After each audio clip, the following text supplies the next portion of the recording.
Speaker साहब, मेरा कोई किसी से लड़ाई नहीं है।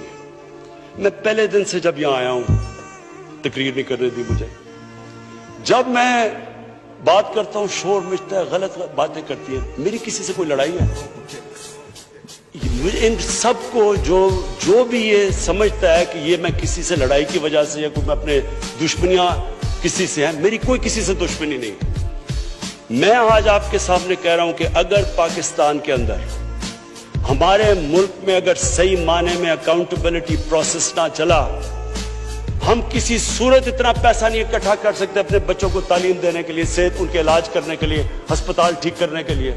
हम आगे बढ़ ही नहीं सकते। जब एलीट करप्शन पे लगी हुई है, वो आप कैसे समझते हैं वो मुल्क तरक्की करेगा? हम जब आप किसी के ऊपर केस होता है, वो कहते हैं जी पॉलिटिकल विक्टिमाइजेशन है। मुझे ये बताएं कि मेरे ऊपर पॉलिटिकल विक्टिमाइजेशन नहीं थी जब इन्होंने मेरे ऊपर 2002 का फ्लैट डिक्लेयर हुआ, मुझे इन्होंने सुप्रीम कोर्ट में 6 केसेस कर दिए। मेरे इलेक्शन कमीशन के अंदर मुझे सुप्रीम कोर्ट में 2 केसेस किए। क्या मैंने कहा कि कभी मैंने कहा विक्टिमाइजेशन है? मैं जवाब देता हूं।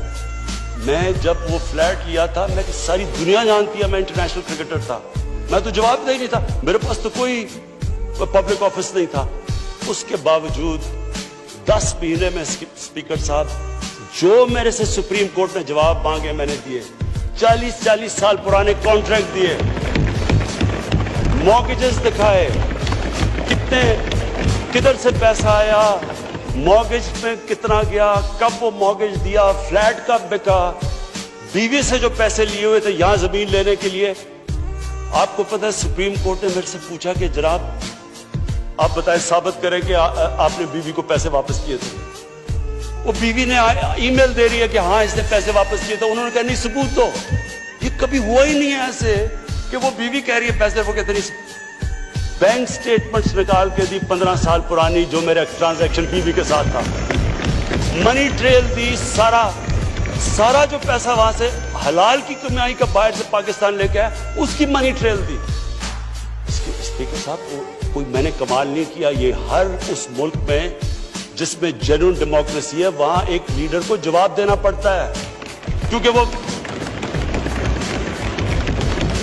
अमानतदार होता है, वो पब्लिक के पैसे का अमानतदार होता है। ये कोई विक्टिमाइजेशन नहीं है। और ये जो नैब है, ये हमने तो नहीं नैब बनाई, एक आदमी हमने भर्ती नहीं करवाया। नैब तो पुरानी है, 90% केसेस भी पुराने हैं, लेकिन गालियां हर रोज मुझे पड़ती हैं कि जी आप देखें इमरान खान ने ये कर दिया, वो कर दिया।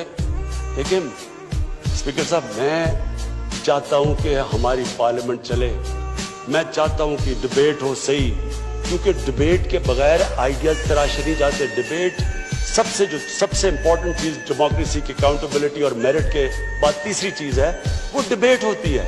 यहां डिबेट नहीं हो सकती। जब बात करो वो शुरू हो जाते हैं कि जी वो नैब न्याजी नेक्सस या कभी कुछ शुरू हो जाते हैं। यानी इस तरह तो बोल देखे ना स्पीकर साहब, मैंने तो नहीं नैब बनाई।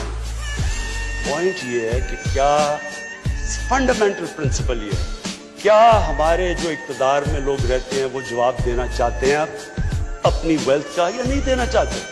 और अगर वो नहीं देना चाहते तो बाकी क्यों देंगे? आप जो कल्चर होता है वो ऊपर से सेट होता है। वो कहते हैं fish rots from the top. जब ऊपर से खराब होता है, सारा माशरा नीचे तक तबाह हो जाता है। करप्शन का स्पीकर साहब नंबर 1 प्रॉब्लम ये होता है कि मुल्क में जो पैसा ह्यूमन डेवलपमेंट में जाना होता है वो लोगों की जेबों में चला जाता है। नंबर 2 प्रॉब्लम ये होता है क्योंकि चोरी का पैसा होता है वो मुल्क में नहीं आप रख सकते, वो आपको मुल्क से बाहर भेजना पड़ता है। तो मैं सिर्फ ये कंक्लूड करता हूँ स्पीकर साहब, मैं अपनी ऑपोजिशन से बड़े रिस्पेक्ट से कहना चाहता हूँ, मेरी कोई किसी से दुश्मनी नहीं है, ना मैं कुछ बदला लेना चाहता हूँ। मैं सिर्फ ये बिलीव करता हूँ कि हमारा मुल्क, अल्लाह ने इसको इतनी नेमतें दी हैं, अल्लाह ने इससे क्या क्या चीज़ें नहीं हमें दी, लेकिन जब तक इस मुल्क के अंदर रूल ऑफ लॉ मीन्स कि everyone is equal in front of law, जब तक रूल ऑफ लॉ और लीडरशिप की अकाउंटेबिलिटी नहीं होगी, हम भी वही सारे बनाना रिपब्लिक्स की तरह एक समुंदर होगा गरीबों का और थोड़े से अमीर लोग होंगे। शुक्रिया।